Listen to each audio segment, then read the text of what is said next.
Okay, this review this week is of Bowling Green Golf Course in Front Royal, Virginia. This is a par 71 course. It is approximately 6,400 yards from the blue tees, and I played it this week, and it had only really the whites. The blues were moved up.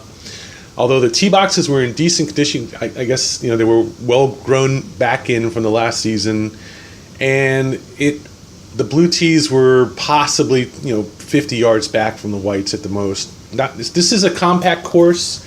It is another neighborhood golf course that has a lot of pines on it, a fair number of large standing trees. I'm not sure what type they are, but anyway, it's not a heavily wooded course, but it has enough trees on it for the trees to be a factor in play. Certainly, it's not one of those wide open courses. It is a tighter course than normal, and I was surprised by this, although I ended up being pleasantly surprised, because overall the course tended to be fairly compact but not too compact, and it was tight enough where on the first four holes, which are basically three par fours and a par three over sort of a donut around an island green, where the tightness combined with the wind, there was maybe a 10-mile-an-hour wind blowing across the course from left to right as I went down the first four holes. They're all one after the other, straight line, along the outer edge of the course,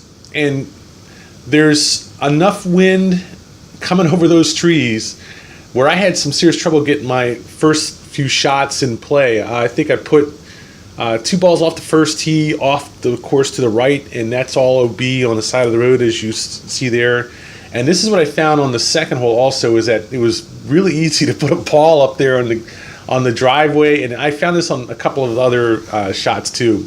And then the OB actually comes down in towards the left, coming into the first hole, and there's a house right there on like number 3 on the fairway, off the fairway to the right on the other side of the trees. And it's kind of protected by OB and trees, but not really, and comes down around the par 3. Not hard at all to put a ball in someone's house on this course in their yard. Even if there's OB, and there's OB all around the perimeter of the course, it's very well marked with OB.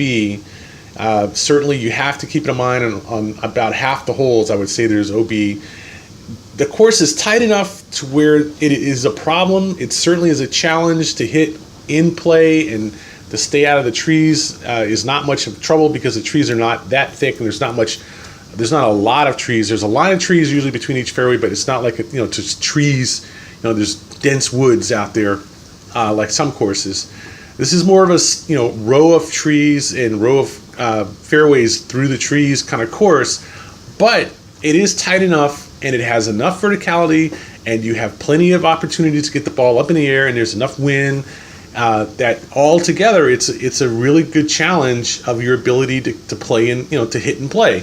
And I thought it was a good change, certainly a good challenge from a lot of courses that I've played lately, where pretty much you have enough space to go out there and just bang away, or there's no verticality to really consider, or the course is wide open enough where you don't have to really worry about not being able to find your ball and play it. This course is a challenge for a player who is used to playing a course that's very forgiving, or a course that is even moderately forgiving. It is not overly tight, and there's not a lot of waste or woods to worry about, but it's still tough. It's still a challenge. It's still a good challenge of golf, a good fundamental challenge of golf, and I enjoyed playing it.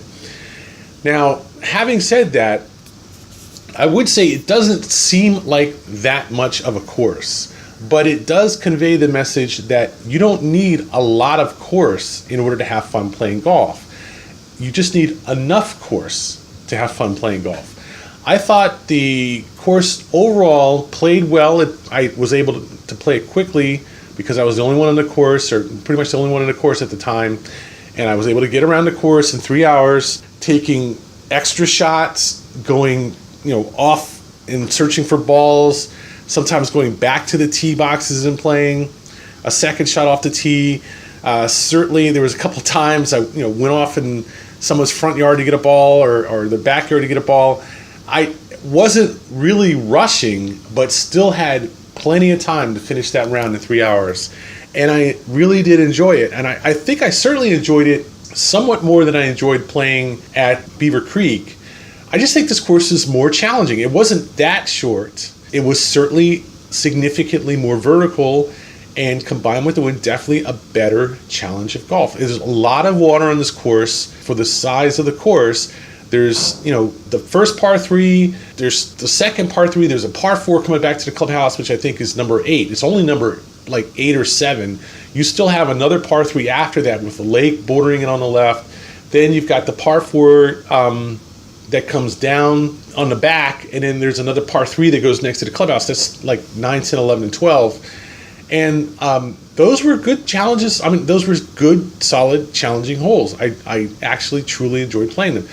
It is not something where you're going to see a lot of waste and a lot of rough and really long tee shots. Nothing on this course, even from the blue tees, is over 430. The par 5 is only 550. There's another par 5 on the front that's 500 from the back tees. There's another one that's 369.